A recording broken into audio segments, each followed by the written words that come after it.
We're coming in on Alfredo Alla Scrofa, so we're going to try to get in there. Andiamo. Alfredo Alla Scrofa in Rome is the birthplace of Fettuccine Alfredo. In 1908, a Roman cook, Alfredo di Lilio, prepared egg fettuccine with a ton of Parmesan cheese and butter to nourish his pregnant wife. And today we're going to find out if this place is worth all the fame and the hype.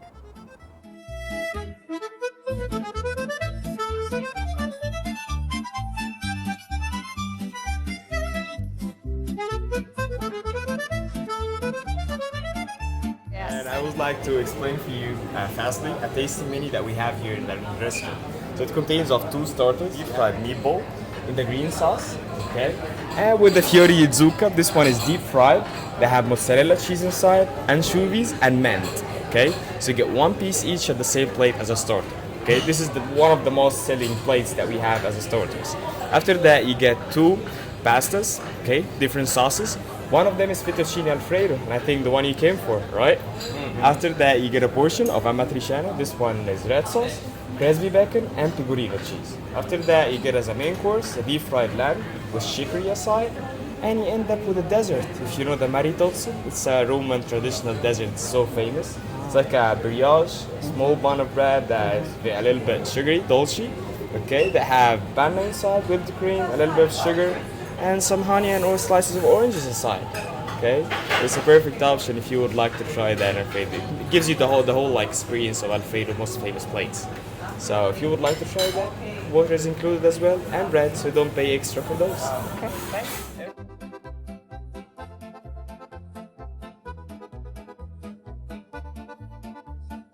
So we wanted to explain to you that there's a tasting menu here, and it has a variety of dishes, a start, middle, and a finish, each with a fettuccine Alfredo option, and then a matriciana, which is a classic Roman dish, or the cacio e pepe with a dessert. That one is 80 euros per person. So Mike and I didn't want all that food for each of us. We wanted to try a variety of things, and it actually works out more economically. And then we're going to share a swordfish and probably pick up an appetizer. This way we get everything that we want for a better price. So our pizza bread has just arrived. They recommended bread and pizza bread, and we wanted the warm, whatever was the warm option. It's like I guess I'll call it a focaccia. It's very soft. It doesn't feel very warm. I suggest you to eat the zucchini flour before, Okay. because it's hot, Okay. and take your time for the salad. Enjoy. Grazie. Thank you. Ooh, smells. We've got the zucchini flour. Can you smell that, Mike? Yes, I can. It's I fantastic. can. There's our just regular green Oh yeah, salad. and we have to dress it ourselves. Yeah. This is Italy, so no ranch dressing or any of that. Okay, so do you want to start with a courgette? She Yes. just recommended that we start with a 'Cause zucchini it's, flower. it's probably fresh right And out of can you smell that? I can. Oh my goodness. Cut that in half. So Wow. Wow. you can see the inside. Incredible.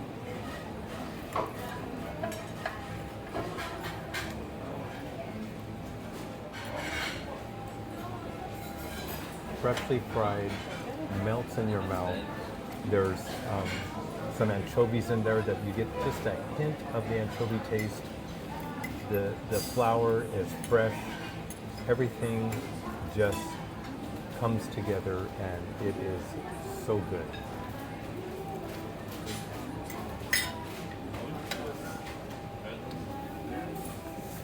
Just a hint of anchovies, some cheese, and the flour wrapped in the batter that's fried. It's fantastic. Smells great. Do you want to try some of the bread maybe? Yeah, Okay. I got a little piece. It's pizza bread. It was supposed to be warm. It's not even.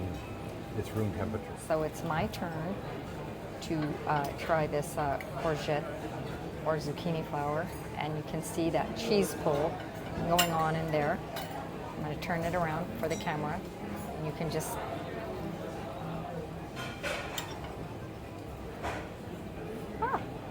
I'll lose that. That's a good sign. It's a good sign. Food flying everywhere. Okay, let's see if I can do this. Oh my goodness.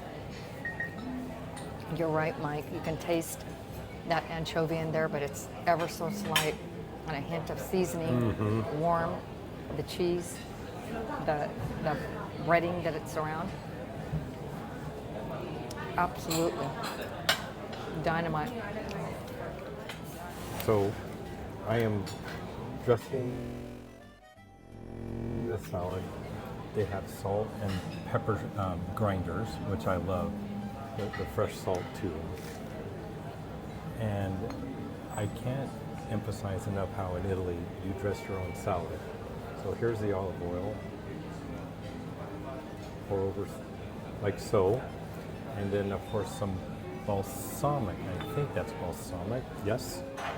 Oh, this is a little bit syrupy. Is it a little thicker? Oh, okay, so that's the aceto. Yes. Oh. Aceto.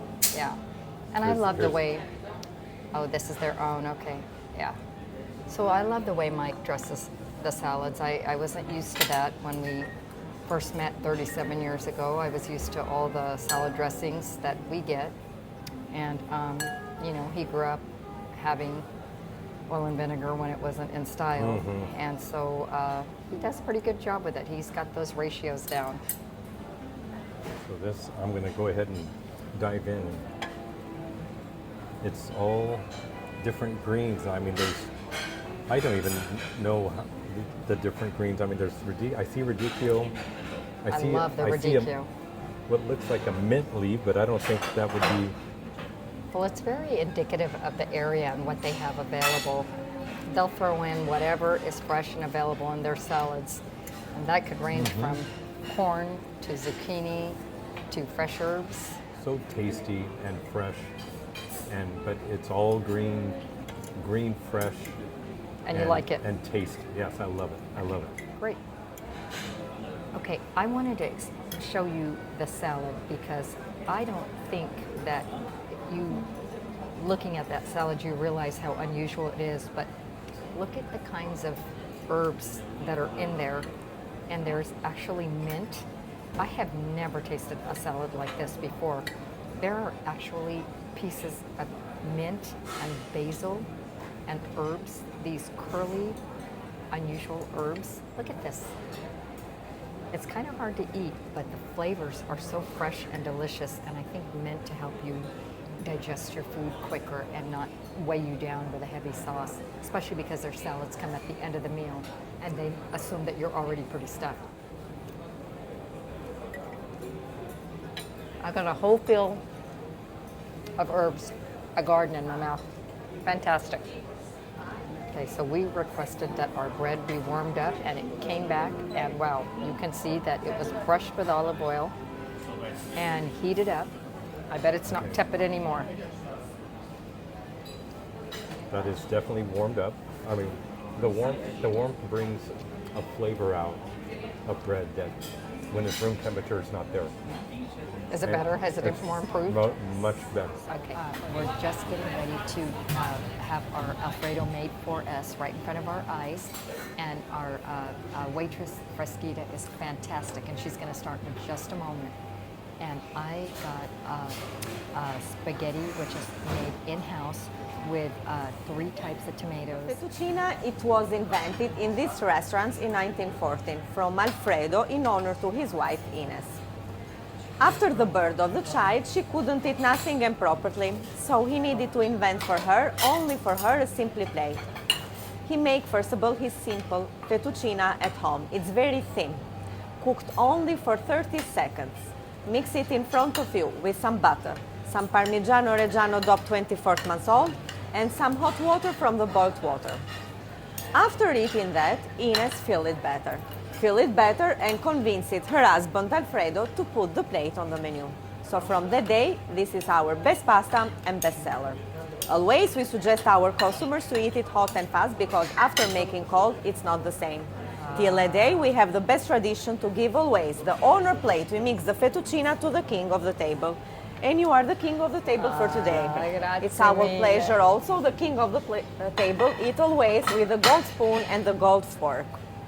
So this is your gift for today. Grazie tanto. Prego, a voi. And enjoy our fettuccine. Grazie, grazie. Prego.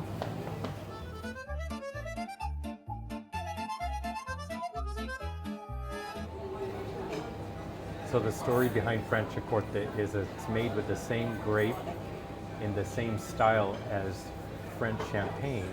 You just cannot call it French champagne because it has to come from the Champagne area. Just like Prosecco is labeled Prosecco from grapes from up in northern Italy. And this is from northern Italy.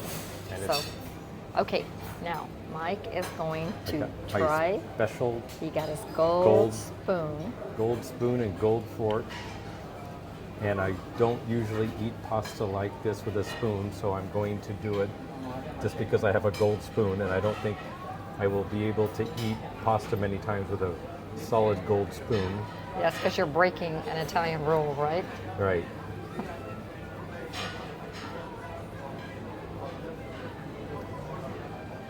How is the Alfredo? It just melts in your mouth. It's so light. The pasta is homemade.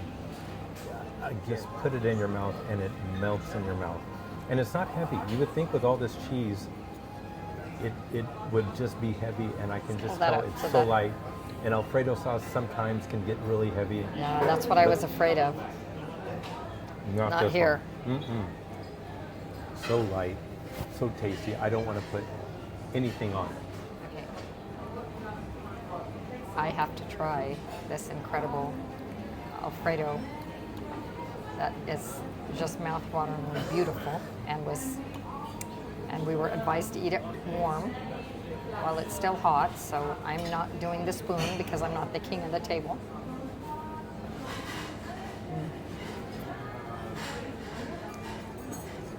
Oh, for God's sake. Doesn't it just You gotta melt? get over here. You must try it. I mean, this is absolutely homey. See how the thin ribbons of fettuccine are? They're so thin. They literally quiver from the heat and the sauce.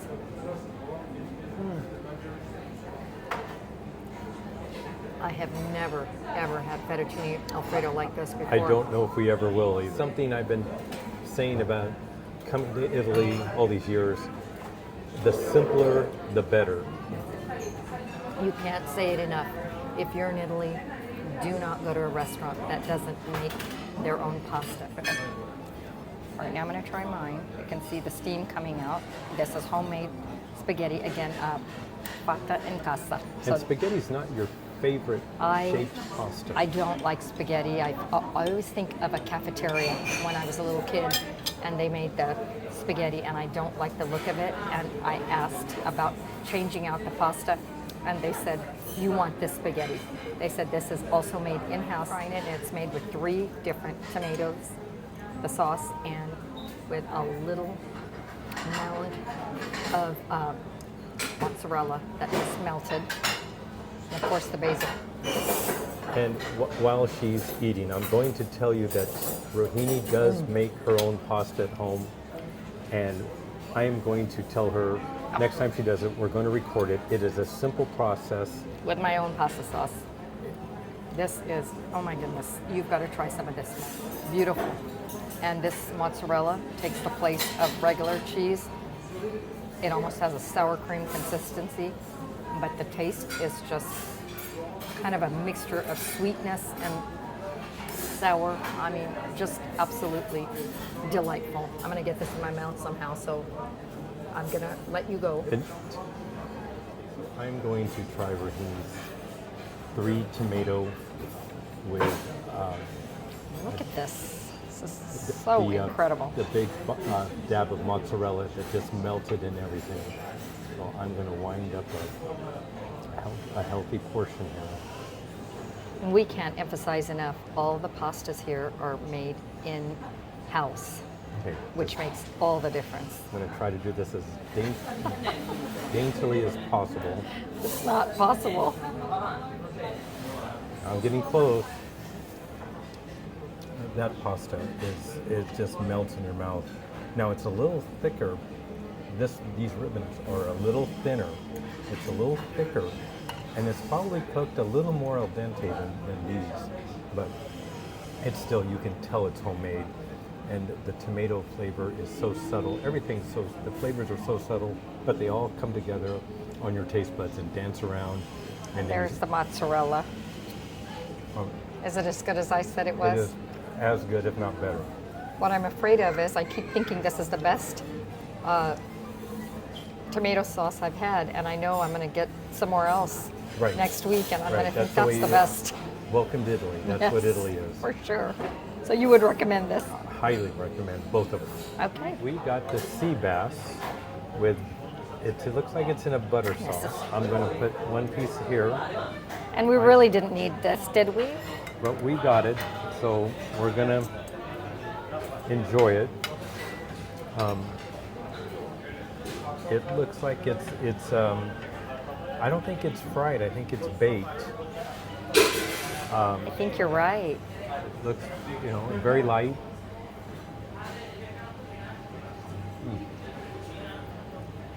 So light. You're going to have to. Here's You a know piece what? right there. Okay. I want it in the sauce. So as Mike is going, I think I'm going to try it too. And here's my piece. Oh my heavens. How herby and lemony is that? Okay, I'm gonna eat another piece. It's like you're eating, but you're not eating. It's so light and so fresh. Maybe that's the Italian slogan.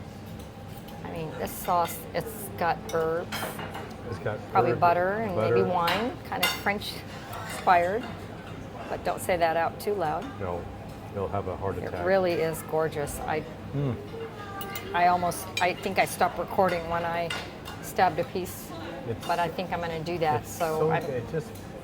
Everything just oh my melts in your goodness. mouth. Okay, this is going right into my mouth.